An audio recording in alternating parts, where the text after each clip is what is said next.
Hey y'all, welcome back to the channel and welcome back to my kitchen. So I had made here on the channel an American Persimmon oatmeal bar. And I had done several videos after I had separated the seeds from the pulp for the bar. I rinsed the seeds off and I've saved them so that way today I can make a hot beverage from the roasted and ground up persimmon seeds. I've never tried this before, so I'm kind of excited to see how it's going to end up tasting. But I'm gonna pop back and show you first how we separated those seeds. Again, I had separated them from their pulp, but then I had to wash them off and get them cleaned off, and I had a couple tips that might make that process a little bit easier. So let's jump back and I'll show you how we do that first. So if you're handling the seeds, you're gonna realize that they feel very mucusy and mucilaginous like. So you've gotta get that slimy stuff off of the seeds so that way you can then roast them. I started doing this in the sink over running water and I realized I was wasting a lot of water, but also it was taking up a lot more time. Then I realized, if I put them in a bowl of water, a lot of that stuff comes off pretty easily on its own. And then I can just pop the seeds into my little bowl that I have over here. And then from there, I will just dry those before I pop them into the oven. It's coming off a lot easier this way.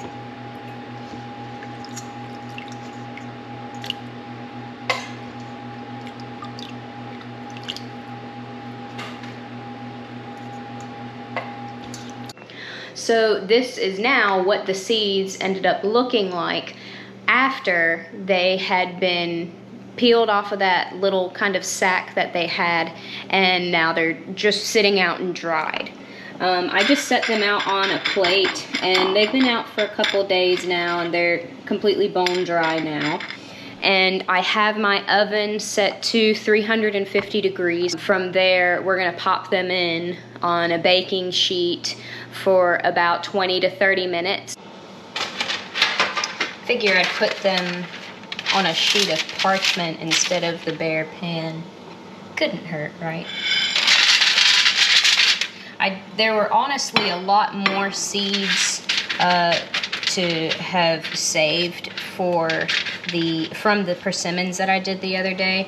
However, it's a very long process of getting these seeds cleaned off, so I don't know how often I'm gonna be making this, but who knows? I might just bite the bullet and put the time into saving these seeds so that way we can make our brew.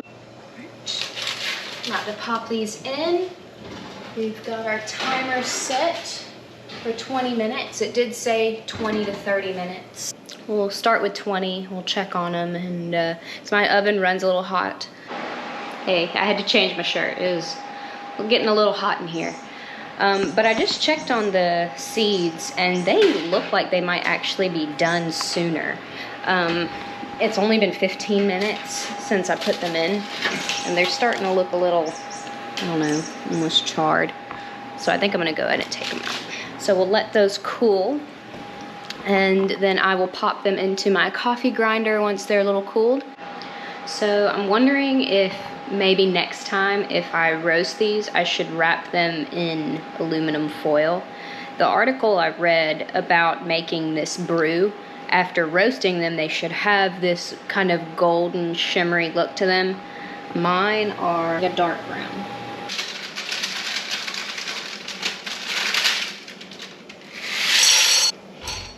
I'm a little nervous. We'll see how this treats my coffee grinder. So I've grinded these down in the coffee grinder. It sounded like nails being grounded down. It smells nice though. Actually smells really nice, and it actually does kind of smell like coffee.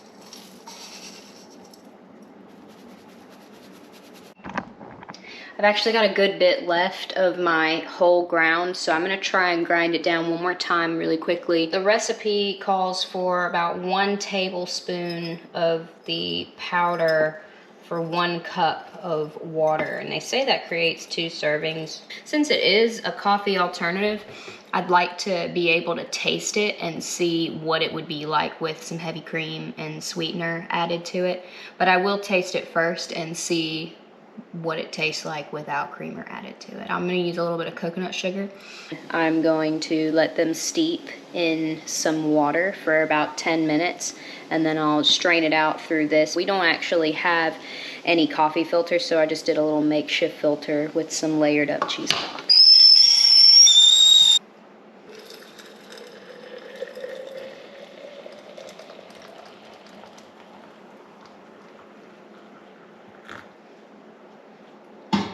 And it would be nice to experiment and see how this keeps. Maybe we can refrigerate it and then it can be reheated later, and have this in advance and have it in the morning as your coffee alternative. Smell has changed a little bit since adding water to it. So it's been about 10, maybe 15 minutes now. It's got a nice dark color. I don't know if you can tell, but all of the seeds have kind of settled down here at the bottom in the powder.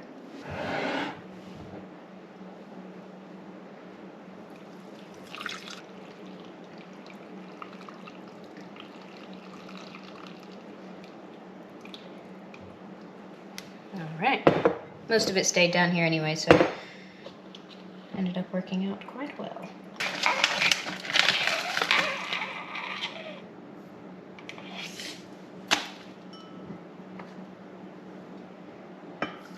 So this is our first trial without any cream added.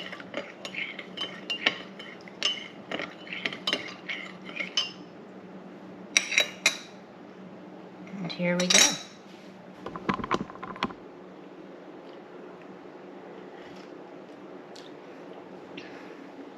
Oh man. That's actually really good. I truly didn't have much high hope for that. I don't know why, but that is really good. I'm pleased about that. Now there is a little bit of bitterness that I think that you could compare to and liken to coffee and maybe even tea. Wow, that even has kind of like a tea-like aftertaste. Man, that is good. That is real good, and I can actually see this possibly lasting in the fridge, and then if you want to drink it later, you could reheat it just a little bit, add, you know, your cream or your sugar, which leads me to, all right, let's try it with a little cream now. Oh wow, that's quite lovely. I think I'd like a little touch more.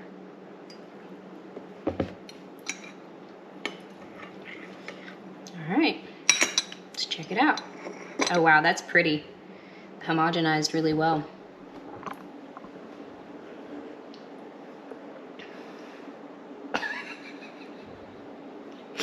I'm laughing because it's so dang good. I'm blown away at the taste of this actually tasting a little like coffee. Now, what I was reading though, it tastes a little more like chicory root tea, which is pretty much done the same way. You take your chicory roots, roasted, and then ground down, and you make a brew out of it like this. And apparently it tastes quite like that. But oh my God, I just can't get over how good this is. I genuinely can't taste the difference. It tastes like a milder coffee. It doesn't taste very strong like a robust dark roast would taste. It almost tastes like a sort of watered down coffee, and I like this. Now I want to be careful. I don't want to drink too much of it because I do have certain food allergies, and I don't want to make my body inflame to it. So I'm gonna let this simmer in my body and see how my body reacts to it. I can't imagine it having too much trouble processing though. But that's it, guys. There you have it. You know, this is actually kind of worth the trouble that you go through for it. And you know, it might be something that if you harvest your persimmons and you save the seeds and you rinse them off and everything, maybe put them up, put them away. And then when you're ready to roast them, pop them in the oven and make your brew. Now I will say, I think in the future when I make this, I think I will wrap them in foil before I put them in the oven. But yeah, bravo. That was, this is so good. I'm just still shocked. Hello, we're sitting here taking, I thought you were gonna talk, but I guess not. Taylor's behind the camera and we're taking thumbnail photos, and I'm about to try the persimmon tea that she made today. This is my first time, I never tried it. Or is it persimmon coffee? It's roasted persimmon seed tea.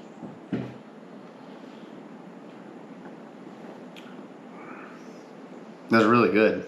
Mm-hmm. Just like a mixture between dandelion tea. You said it right. Dandelion and a little bit of coffee and like southern Like- sweet tea. Or It's like all three put together. Or like Weird. just like a nice Irish or English breakfast tea. That's good though. It's lovely. Yeah, we need to save the seeds. Mm-hmm. Yeah. Show them their thumbnail. We're getting it arranged. Yeah, we're working on our thumbnails currently. We'll see you later. Good night. Bye-bye.